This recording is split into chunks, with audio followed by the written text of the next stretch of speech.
أعوذ بالله من الشيطان الرجيم بسم الله الرحمن الرحيم وإذ قال لقمان لابنه وهو يعظه يا بني لا تشرك بالله إن الشرك لظلم عظيم. سورہ لقمان پارہ نمبر 21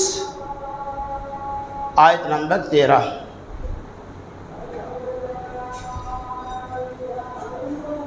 عن أبي هريرة رضي الله عنه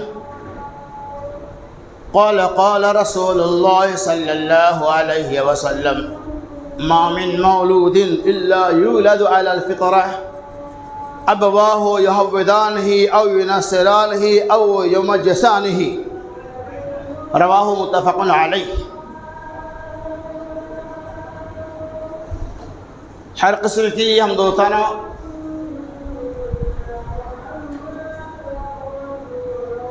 بڑائی اور کبریائی، ثنا اور خوبی، تعریفات اور بے شمار تسبیحات اللہ تبارک و تعالی کے لیے ہی ہے،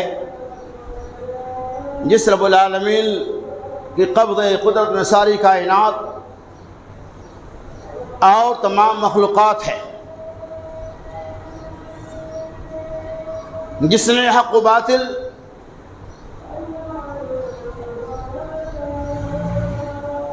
سچ اور جھوٹ،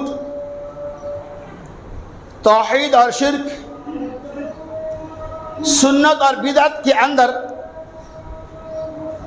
ڈسٹینس اور دوری کو سمجھنے کے لیے سب سے آخر میں آخری نبی محمد رسول اللہ صلی اللہ علیہ وسلم کو مبعوث فرمایا. محترم سامعین، جیسا کہ اسے پچھلے خطبہ جمعہ میں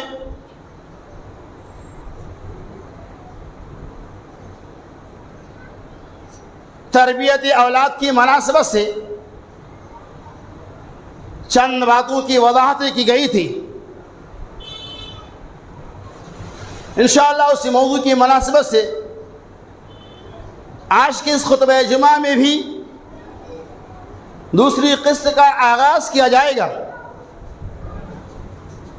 اللہ سے دعا گو کہ اللہ تبارک و تعالی سن کر ہمیں اور آپ کو عمل کرنے کی توفیق رفیق عطا فرمائے. آمین یا رب العالمین. میرے دوستوں، بزرگوں، عزیز ساتھیوں، آل و اولاد کی زندگی دنیاوی اعتبار سے اور اخروی اعتبار سے سنوارنے کے لیے قرآن و سنت کے اندر طرح طرح کے زاویے اور اصول پیش کیے گئے ہیں. یقیناً وہ اصول جسے اللہ تبارک و تعالی نے اور آقا مدنی محمد رسول اللہ صلی اللہ علیہ وسلم نے ہمیں اور آپ کو عطا فرمایا ہے، اس کی روشنی میں اپنے بال بچوں کی مستقبل کا فکر رکھیں، فکر کریں، ان کی آخرت کو سامنے رکھتے ہوئے عمل کرے گا، انشاءاللہ ہمارا بچہ کامیاب اور کامرا ہوگا. اسی کے مناسبت سے اللہ تبارک و تعالی نے سورہ لقمان کے اندر ایک اصول و ضابطہ پیش کیا. حضرت لقمان جو اپنے اعلی اولاد کو اپنے بال بچوں کو وصیت کرتے ہوئے تمام انسانوں کو پیغام دے رہا ہے کہ اعلی اولاد کی صحیح تربیت کا اصول کیا ہے. اور یقین مانیے، اللہ اکبر، حضرت لقمان کی وصیت یا ان کی نصیحت کو اللہ نے اتنا پسند کیا کہ ان کے نام سے ایک سورہ کا نزول فرمایا، جبکہ لقمان صحیح رائے اور قول کے مطابق نبی نہیں ہے. پھر بھی اللہ تعالیٰ کو ان کی ادا اتنا پسند آیا کہ اللہ تبارک و تعالیٰ سورہ لقمان کے اندر اس کا تذکرہ کیا. سنیے اللہ تبارک و تعالیٰ نے ارشاد فرمایا وَإِذْ قَالَ لُقْمَانُ لِابْنِهِ وَهُوَ مُعِظُهُ يَا بُنَيَّ لَا تُشْرِكْ بِاللَّهِ شَيْئًا إِنَّ الشِّرْكَ لَظُلْمٌ عَظِيمٌ. لقمان علیہ السلام نے کہا کہ یا بنیا، اے میری اولاد، اے میرا لڑکا، وَهُوَ يَعِظُهُ، اور ان باتوں کی نصیحت کی اور کہا لا تشرک باللہ، اللہ کی ذات میں شرک نہ کرنا. ان الشرک لظلم عظیم، اس لیے کہ شرک بہت بڑا ظلم ہے. اور آگے دیکھیے اللہ نے فرمایا اگر یہ ماں باپ تمہیں شرک پہ آمادہ کرے ولا تطعهما، تم ان کی اتباع پیروی نہ کرو، لیکن دنیاوی معاملہ میں ان کے ساتھ اچھا سلوک کرو، ان کے ساتھ اچھا معاملہ رکھو. یہ اللہ تبارک و تعالی نے اس چیز کو واضح طور پہ اعلان کر دیا تاکہ امت کو سمجھ میں آئے. اس کے بعد جو اور آگے جائیں گے تو اللہ تبارک و تعالی نے فرمایا یا بنی اقیم الصلاۃ وامر بالمعروف ونہی عن المنکر واصبر ما اصابک ان ذلک من عزم الامور. سورہ لقمان آیت نمبر 21، آیت نمبر 17، پارہ نمبر 21. اللہ تعالیٰ دیکھیے فرماتا ہے یا بنیا، اور لقمان علیہ السلام نے کہا کہ اے میرا لڑکا، اقیم الصلاۃ، نماز کو قائم کرو، وامر بالمعروف ونہی عن المنکر، معروف کا، بھلی باتوں کا حکم دو، واصبر ما اصابک واصبر علی ما اصابک، اور جو بھی مصیبتیں آئے اس پہ صبر کرو. ان ذالک من عزم الامور، یہ بہت ہی تاکیدی باتیں ہیں، یقینی باتیں ہیں. ان تمام آیتوں بینات کے اندر اللہ تبارک و تعالی نے حضرت لقمان کے ذریعہ امت کو ایک عظیم پیغام دے رہا ہے کہ اولاد کی تربیت میں سب سے پہلی ماں باپ کی ذمہ داری یہ ہے کہ اپنے اولاد کو یہ کہ لا تشرک باللہ شیئا، اے میرے لختے جگر، اے میرا لڑکا، اللہ تبارک و تعالی کے ساتھ ذرہ برابر بھی شرک نہیں کرنا. شرک کو اللہ تعالیٰ پسند نہیں کرتا. ماں باپ کے ساتھ اچھا سلوک رکھنا. ماں باپ اولاد کی تربیت کا ذمہ دار ہوتا ہے. ہر ماں باپ کی ذمہ داری ہے کہ جتنا زیادہ ہو سکے اپنے اولاد کی صحیح تعلیم و تربیت کا خیال کرے.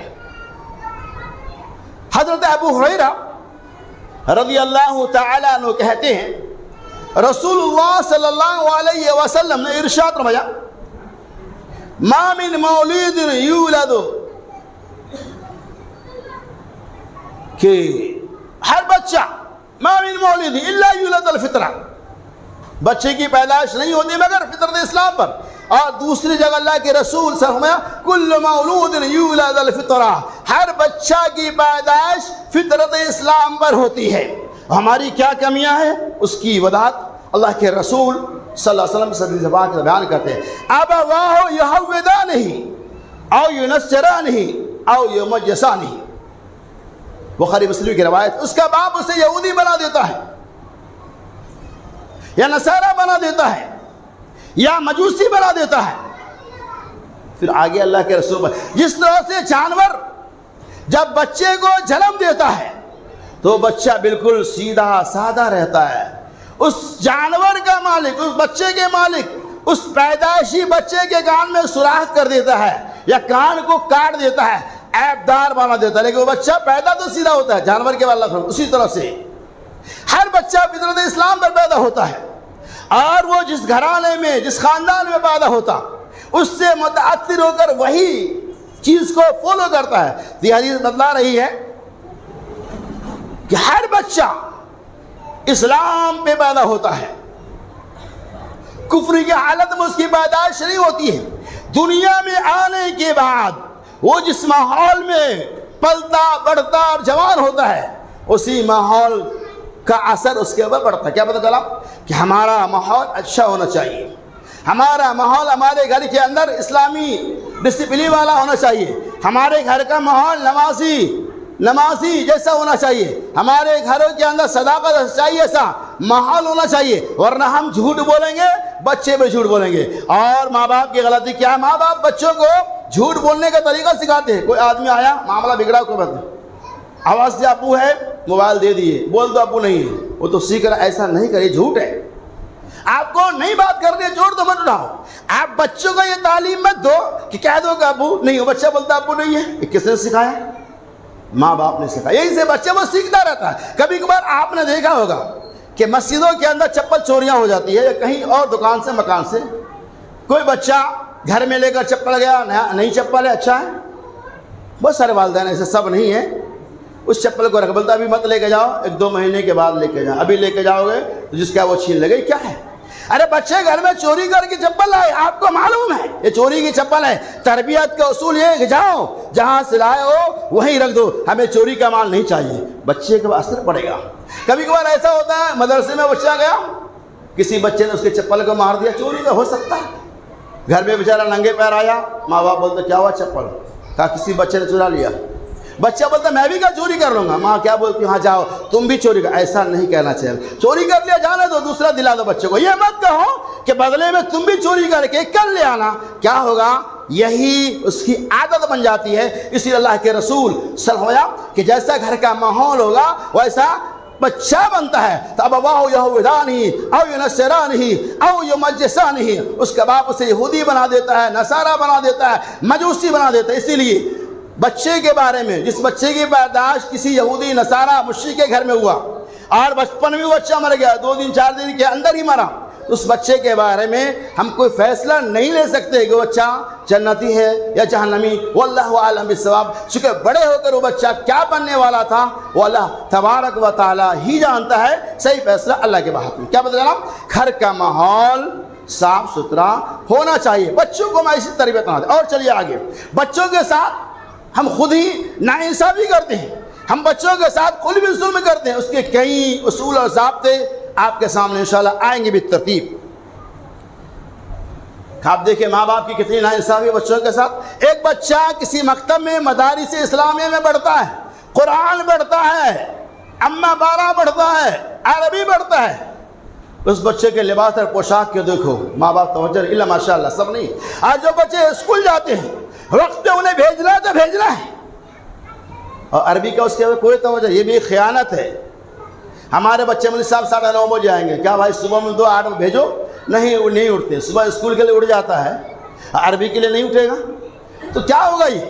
یہ ناانصاف۔ یہ بچوں کا تربیت دو، اٹھاؤ بچوں کو کہ جاؤ صبح صبح مدرسہ، کہیں بھی جہاں بھی جا رہا ہو ٹائم پہ جاؤ، ٹائم سے آؤ، اس سے کیا فائدہ ہوگا؟ اللہ ماشاءاللہ۔ کبھی اگر ایسا ہوگا کوئی بات نہیں، بیمار ہے، معاملہ ہے، تو ہم کچھ بچوں کے ساتھ ناانصافی کرتے ہیں، عربی والے بچوں کی کوئی قدر و قیمت نہیں، اور یہی بچہ اسکول اگر جائے دوسرا بچہ تو اس کے ساتھ ساری تیاریاں ہوتی ہیں، بچوں کے ساتھ ہم خود ہی ظلم اور ناانصافی کرتے ہیں، ایسا ہمیں نہیں کرنا چاہیے۔ بلکہ میں تو یہ کہوں گا جو بچے عربی پڑھتے ہیں، قرآن سیکھتے ہیں، ان کے ساتھ اور رعایت کرو، ان کے پوشاک لباس کا اور زیادہ خیال رکھو، چونکہ وہ حافظ قرآن بننے والا ہے، وہ عالم دین بننے والا ہے، وہ دین کا سپاہی بننے والا ہے، لیکن اس کی طرف ہماری توجہ نہیں ہوتی۔ بہر اللہ تعالیٰ ہمیں اور آپ کو صحیح سمجھ کی توفیق رفیق عطا فرمائے۔ اور چلیے آگے، کیسے ناانصافیاں ہوتی ہیں؟ متفق علی روایت ہے، حضرت نعمان بن بشیر رضی اللہ تعالی عنہ کہتے ہیں کہ میں نے اپنے فلاں لڑکے کو غلام دینے کا ارادہ کیا، کچھ دینا چاہا، میری والدہ نے کہا کہ محمد رسول اللہ صلی اللہ علیہ وسلم کے بعد معاملہ لے کر جائیں گے، اور جو فیصلہ کر دے گا وہی مانا جائے گا۔ تو آپ کیسے معاملہ پہنچا؟ آپ نے اور ہی بچے کا ہاں کہا، کیا سارے بچوں کو آپ نے غلام دیا؟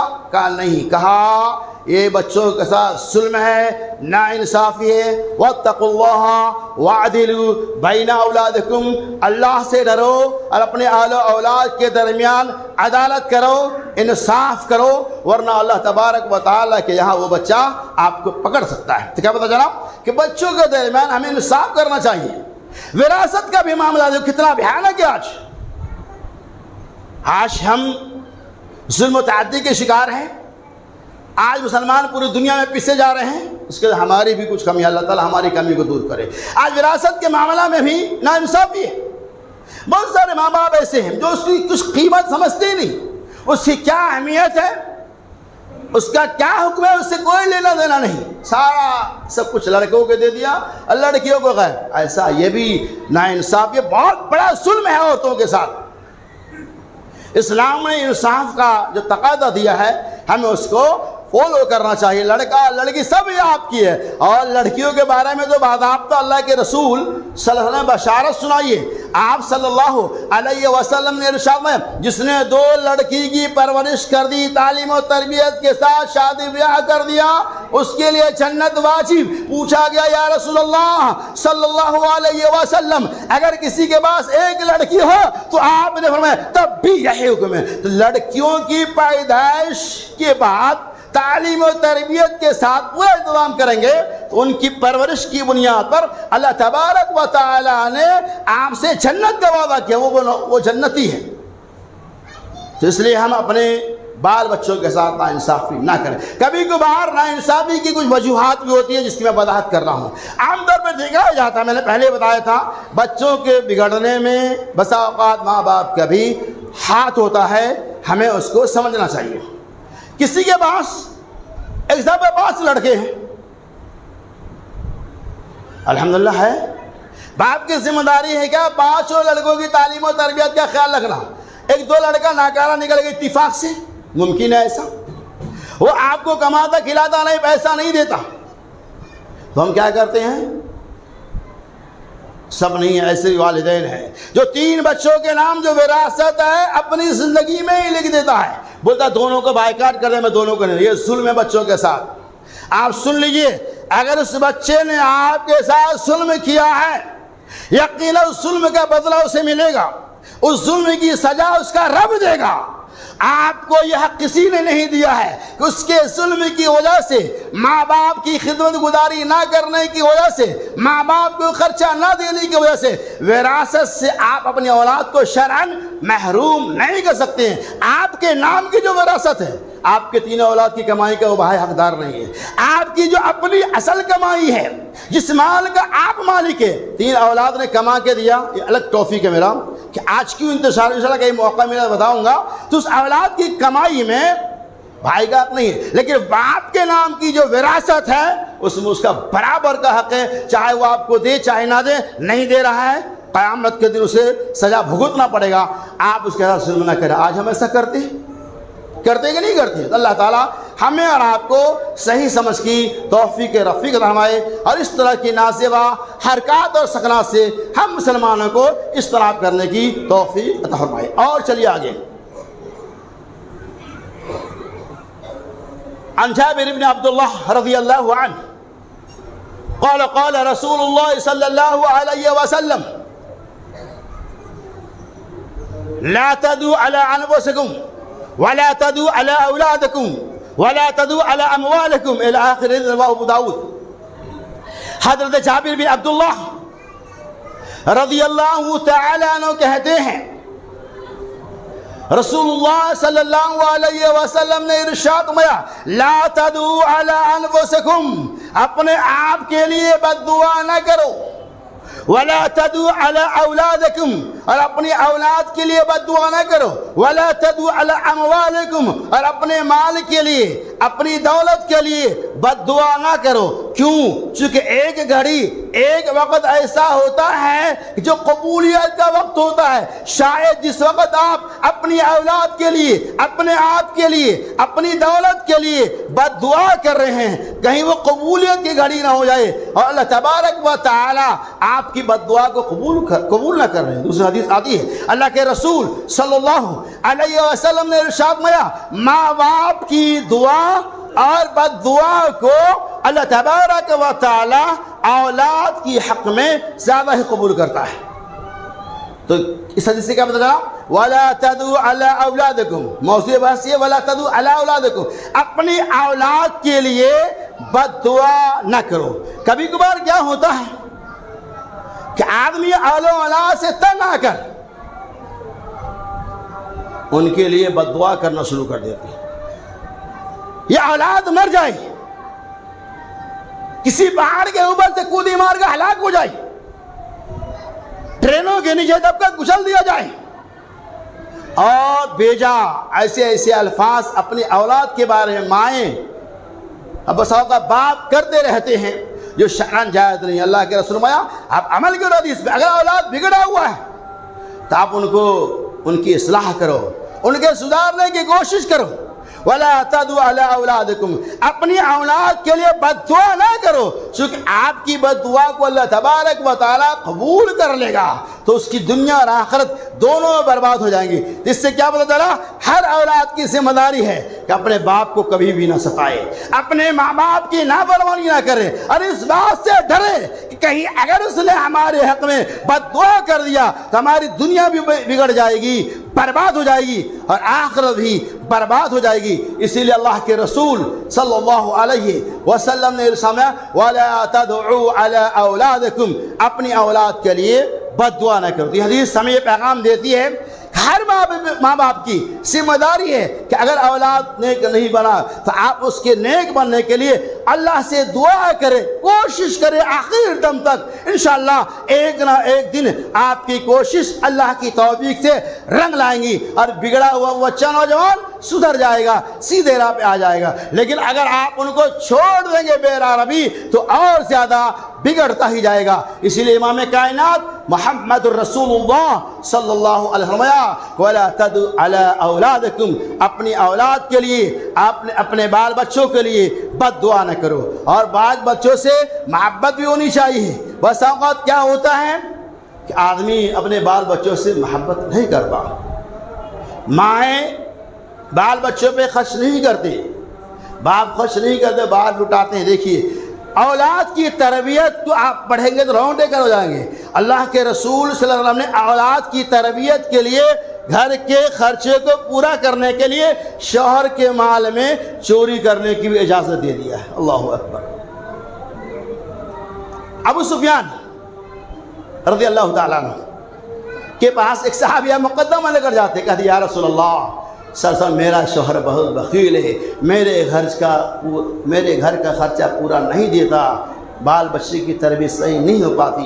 اللہ کے رسول نے کیا یہ کہا کہ جاؤ جتنی گھر کی ضرورت ہے اتنا بھر بغیر سفیان کو بتائے ہوئے لے لیا کر۔ کیوں کہا ایسا؟ تاکہ گھر کے خرچہ پورا ہو جائے اور بال بچوں کی تربیت صحیح طریقہ سے ہو۔ کہ آج ہماری ماں ایسی ہے اللہ ماشاء اللہ، ہماری مائیں چوری کیوں کریں گے؟ کیبل کا فیس بھرنے کے لیے۔ ہماری مائیں چوری کیوں کریں گے؟ لا ماشاءاللہ انٹرنیٹ چلانے کے لیے اور دیگر پوشاک ملبوسات جو دنیا میں چل رہا پرانا لباس ہے اس کے لیے۔ کیا ہماری ماں نے کبھی اپنے بچوں کی تعلیم و تربیت کے لیے بھی ہم سے چوری کیا؟ اگر آپ الحمدللہ اچھے ہیں پورے خاطر کوئی مسئلہ ہی نہیں۔ کیا بتانا مقصود یہ کہ اولاد کی تربیت کی اتنی اہمیت ہے کہ بیوی کو اختیار ہے شوہر کو بغیر بتائے ہوئے بھی اپنی اولاد کی تربیت میں وہ خرچ کر سکتی ہے۔ اتنی اجازت اسلام نے دیا، اور ہمیں اپنے اولاد سے محبت نہیں کرنی چاہیے۔ محبت کا تقاضا ہے کہ بچے آپ سے پیار کریں، آپ بچوں سے پیار کریں، سمجھاؤ بجھاؤ۔ یہ مطلب نہیں ہے کہ بچوں کو اتنا ڈراؤ کہ آپ سے آنکھ ملانا پسند ہی نہ کریں۔ تو ایسا نہیں کہ یہ حدیث قرآن کے خلاف ہے، سنت کے خلاف ہے۔ تو ان تمام احادیث کے مجموعہ یہ ہے کہ اولاد کی تربیت کے ذمہ دار ماں باپ ہیں، ان سے ہمیں اپنی محبت کا اظہار بھی کرنا چاہیے، ان سے بوس و کنار بھی کرنا چاہیے، اور تعدیباً ان کو سزائیں بھی دینی چاہیے۔ اتنی محبت نہ کرو کہ وہ آپ کے سر پہ بیٹھ جائے، اور اتنی دوری نہ کرو کہ وہ آپ کو دیکھنا بھی پسند نہ کرے۔ دونوں کے درمیان میں جو راستہ ہے اسے آپ اپناؤ، انشاءاللہ بچے کے دنیا ہی بن جائیں گی اور آخرت بھی بن جائیں گی۔ لہذا خلاصہ کلام یہ ہے کہ اللہ تعالیٰ ہمیں اپنے اولاد جو اللہ کی بہت بڑی نعمت ہے، ہمیں اس کی قدر کرنے کے ساتھ ساتھ اس کی صحیح تعلیم و تربیت کا خیال رکھنے کی توفیق فرمائے۔ اور اس تربیت کے معاملہ میں جو ہم سے آپ سے تساہلی اور لاپرواہی ہو رہی ہے، جس کی بنیاد پر بچے کے اندر بگاڑ پیدا ہو رہا ہے، اللہ ان تمام تساہلی، لاپرواہی اور سستیوں سے ہمیں اور آپ کو بچنے کی توفیق فرما۔ اے اللہ ہمارے جو بھائی بیمار ہیں انہیں تو شفائے کاملہ اور عاجلہ عطا فرما دے۔ اے اللہ ہمارے جو بھائی اہل اولاد کی عظیم نعمت سے محروم ہیں، اے اللہ انہیں تو نیک اور صالح اولاد عطا فرما دے۔ اے اللہ جب تک دنیا میں زندہ چاہتے اسلام زندہ رکھ، جب یہ والا ختم و خاتمہ بالخیر، آمین۔ وآخر دعوانا ان الحمد للہ رب العالمین۔